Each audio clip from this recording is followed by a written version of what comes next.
From the Hebrew Scriptures today, the book of Exodus, the 24th chapter. The Lord said to Moses, "Come up to me on the mountain and wait there.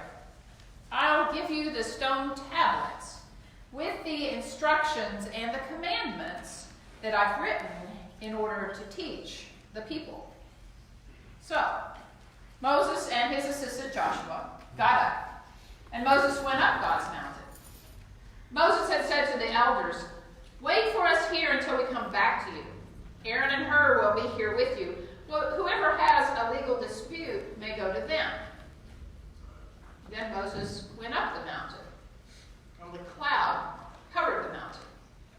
The Lord's glorious presence settled on Mount Sinai, and the cloud covered it for 6 days. On the 7th day, the Lord called to Moses from the cloud. To the Israelites, the Lord's glorious presence looked like a blazing fire on top of the mountain.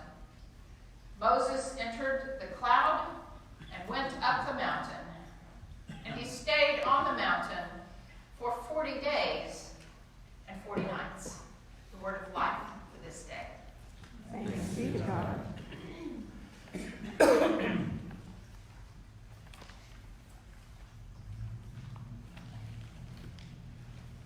So not long ago, Jim and I went to a production. As we walked in, we could see like little wisps of smoky fog stuff around the room. And I said, "Oh, they must be using a fog machine in this play." And you know, when you go to a play or a concert and you see that they're using a fog machine, what does that mean? That's like dramatic stuff is going to happen when the fog comes out, right? Well, think about movies, too.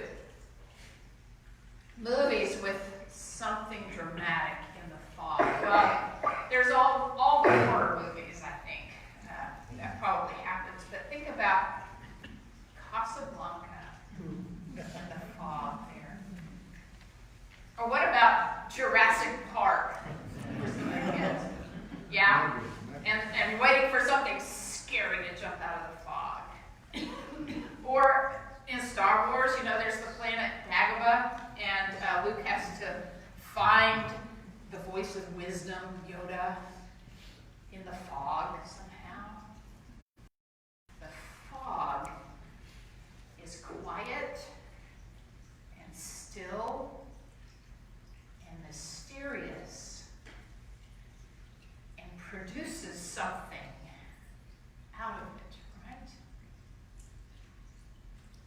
So in this scene from Exodus, our hero Moses has a very dramatic and very mysterious fog experience.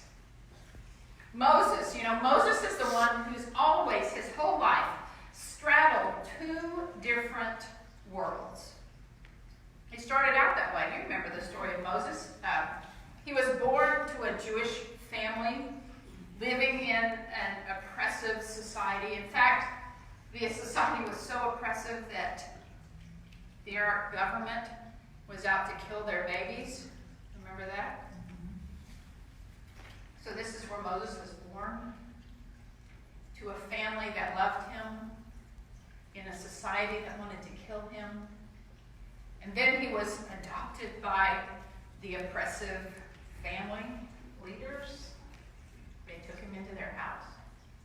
And so here he is in two different worlds, genetically the oppressed and culturally part of the oppressor. So then Moses comes of age, and neither side really can relate to him. So he flees. He runs off to another land, we're told, where there's another religion altogether practiced. So he's a refugee in another place.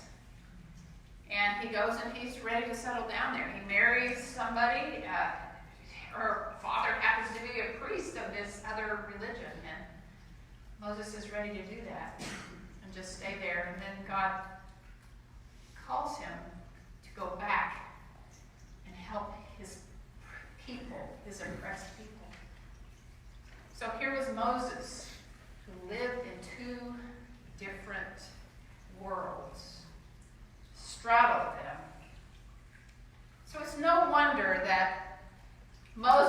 a really good candidate to be an intermediary between God and the people, because he's always kind of straddled these two things that didn't come together very well. So we have Moses, whom God summons up a mountain that's shrouded in fog. Now, last Sunday, we had this great sermon illustration because, especially at first service, we were looking out and there was nothing but fog out there. And I want to ask folks, how did we mess up and get that on the wrong Sunday? What did we do? Come on. That was supposed to have been this Sunday when we had all that fog out there. And I remember driving to church last Sunday, and it got thicker and thicker as I got south here by the church, and you just couldn't see anything. And how mysterious that is to have things pop up out of the fog, like traffic lights and lost in the fog. So Moses is called into this foggy place, mysterious place. We're told that it's Mount Sinai. Now, Mount Sinai meant a lot to the people of the ancient Near East. Mount Sinai was the mountain that held the heavens up from the earth. That was their worldview. Okay? It was really important. And if you wanted to get close to God, you could go up Mount Sinai, because the top was in the heavens as they viewed it. Summoned to the place. And he goes up the mountain into this fog. And he waits. And he waits. And he waits. Now he might be thinking, did I get it wrong? Didn't God tell me to come up here? And he waits for 6 days. 6 days he's just in the fog, waiting. In the quiet, still, mysterious place.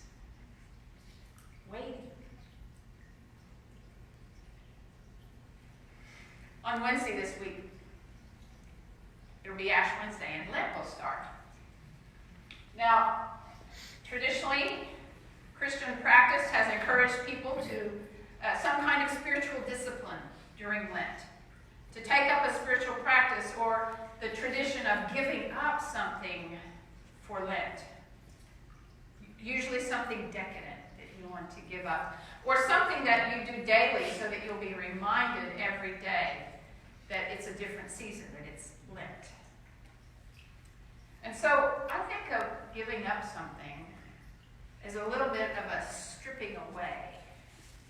I'm going to take all this busyness and kind of strip away some of it,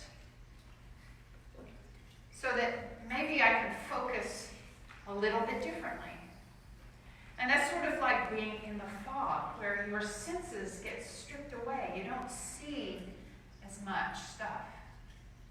And the fog kind of dampens the sound, so you don't really hear as much stuff. And so it's kind of stripping things away, so that then maybe some other senses will be heightened when you're in the fog. Maybe your sense of smell, maybe your sense of presence, that you can just kind of feel that there's something, someone near you in the fog. And maybe your ability to appreciate a mysterious place, that can be heightened in the fog.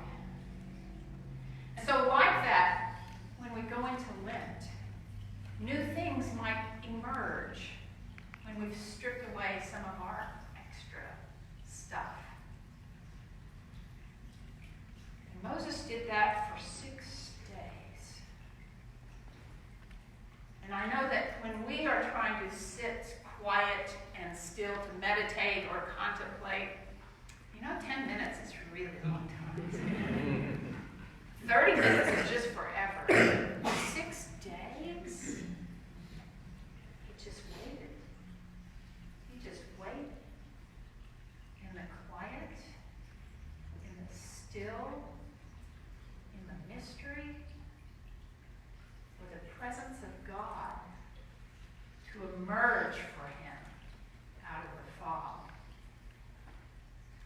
So we're told that on the seventh day, he waited 6 whole days. On the seventh day, God calls to Moses. Okay, now you're ready.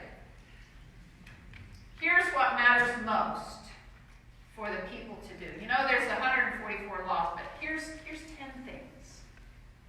This is what's going to matter most for building the community. First of all, here's some things. Do these things about honoring God, honoring each other. And don't do these things. These are things that hurt others. Don't do those. And so we've got this very pared down list of 10